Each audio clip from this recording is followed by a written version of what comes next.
Why would Angel Reese want Caitlin Clark in this new league? If Caitlin Clark is there, the spotlight of Angel Reese, it becomes a shadow. Angel Reese goes nuts after Caitlin Clark snagged that monster deal with Unrivaled, the newbie league stumbling its way into women's basketball, and honestly, Unrivaled might as well have written the book on cluelessness. They started by recruiting every player under the sun, except the one star who could actually put them on the map. Unfortunately, it's a star that most people don't like. Yeah, they lined up Ray's A.A. Wilson and a whole squad of almost their players, thinking somehow this mix would magically work. What were they smoking?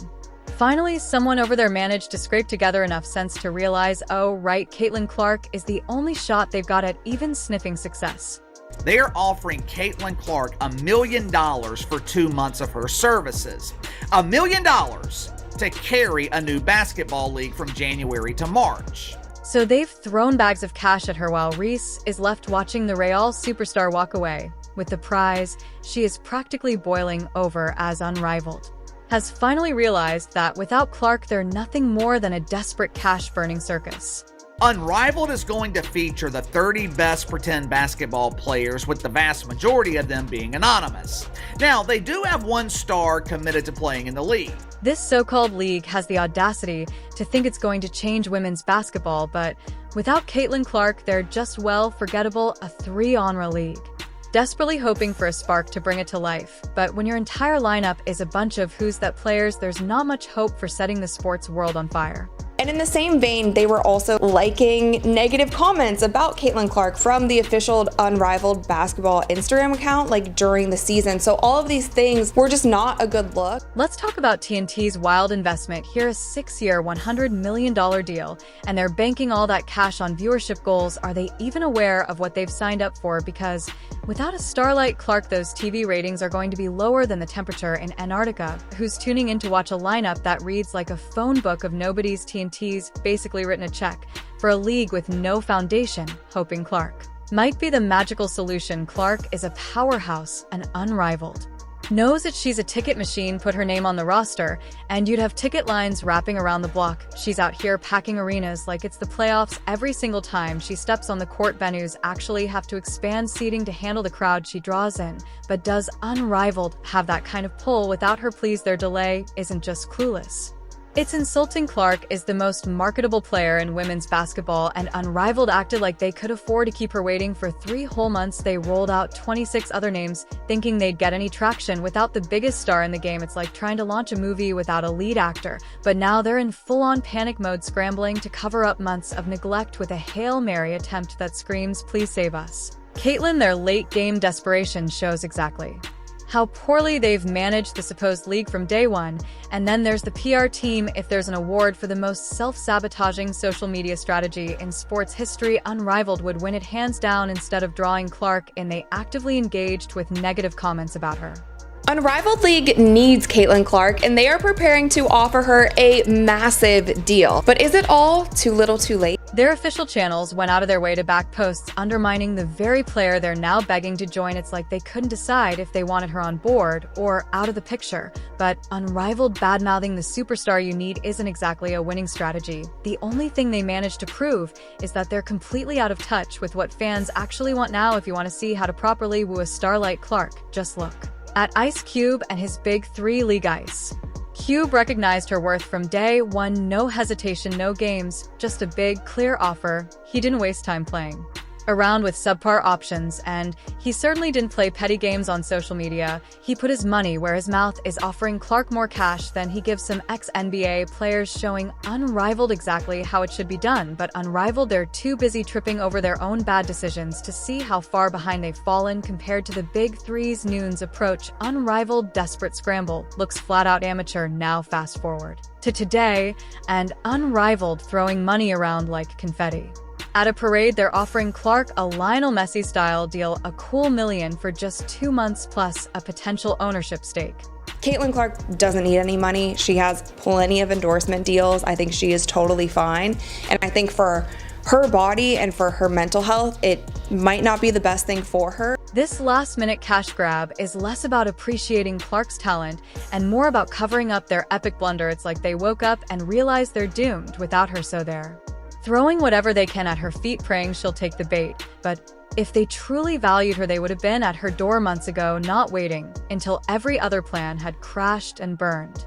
So do I think Caitlin Clark should join Unrivaled? I'm not so sure. I think that the money needs to be high. It needs to be in the millions. It needs to be at least what Cube offered her for the big three at minimum. But even with a boatload of cash on the table, Clark has every reason to steer clear. Unrivaled is a league with no solid foundation, no track record, and quite frankly, no clue. Signing with them risks dragging her name down to their level, a shaky startup with zero credibility. She's got a reputation to uphold, and attaching herself to this train wreck is a risk she doesn't need. Why align her brand with a league that could crash and burn before the season's even over? If anything, the real question here isn't whether Clark should accept the offer, it's whether Unrivaled deserves her at all. I thought WNBA players didn't like Caitlin Clark. Now, let's just take a moment to appreciate the absolute comedy that is Angel Reese's reaction to Caitlin Clark's shiny $1 million Unrivaled deal. I mean, talk about a meltdown. Here's Reese forever voicing her financial frustrations with that humble $75,000 salary in the WNBA, who used to act like Clark was just another face in the crowd, but now the envy is practically radiating off her. Clark's bagging $1 million, and suddenly Reese can't hold back. It's like watching the most transparent display of jealousy in basketball history. So Angel Reese is playing in this league. Dejanay Carrington is playing in this league. Obviously, I feel like that's the biggest name where there is some sort of tension. Whether there's tension between Caitlin and Dejanay, we don't know, but there is still that narrative. For months, Reese downplayed Clark's influence, probably thinking she'd be just fine without her. But now with Clark getting that fat, Unrivaled check, Reese's story has done a complete 180. The "we don't need Clark" narrative obliterated. She's watching Clark being wooed with perks and a paycheck that could make any WNBA player do a double take raise, who once rolled her eyes at the mention of Clark, and now it's ironic. No, it's pure comedy, seeing her forced to acknowledge that Clark's market power is on a whole different level. This is your opportunity to see if you can survive without her. This is your opportunity to see if Angel Reese is enough of a draw to carry a new league. I think the answer's no, but this is your opportunity. And then there's the massive pay gap with players like A.A. Wilson, who's also probably feeling the sting of being left behind. Sure, Wilson might publicly support Unrivaled move to snag Clark, but let's be real, she can't be thrilled watching Clark leapfrog over her in endorsement deals. Wilson and Reese are both household GS in the WNBA, but that doesn't change the fact that they're not pulling Clark's level of cash raised despite her high-profile stunts and vocal media presence. Can't even sniff the level of deals Clark's landing. Nike, State Farm, you name it, they're throwing money at Clark, and Reese is just left watching from the sidelines. These deals aren't just about income, they're a huge reminder of Clark's clout, the kind that Reese can only wish for. Seeing Clark's face plastered across ad campaigns must be agonizing when your own financial struggles are constantly on blast. Watching the spotlight shine on Clark only emphasizes the gap, and Reese's frustration is written all over her public reaction. Ice Cube offered Caitlin before the Big Three season began. I commend Ice Cube because you have to think about the type of ego. If Clark does go to Unrivaled, the WNBA's in for a real problem. Imagine top players looking at Clark's payday and deciding it's time to jump ship, tired of earning scraps, while she's pulling in millions. The WNBA, which can't afford a talent drain, could see its biggest stars walk away if Unrivaled starts paying up. This isn't just a boost for Unrivaled, it's a flashing red light that the WNBA can't keep up, and it's a direct challenge to their already shaky financial setup. Here's the potential problem. Caitlin Clark already has money. She signed a $28 million deal with Nike. She's got endorsement deals from State Farm. But let's not forget Clark's game is 5-on-5. She's a master of traditional basketball, not some pickup style 3-on-3 format. Throw her into Unrivaled, little experiment, and you have to wonder if it'll even work. Critics already question if 3-on-3 can hold interest, which means Unrivaled betting their whole league on Clark's shoulders. Unrivaled better pray she can carry them, because without her, they're on a fast track to irrelevance. Then there's her earning power. Caitlin sitting on a $28 million Nike endorsement plus deals from brands like State Farm. She's the athlete brands actually fight over. Her marketability is practically unheard of in women's sports. And Unrivaled is just itching to piggyback on that. They're envisioning a boost in their profile, a chance to compete in the big leagues, but here's the brutal truth.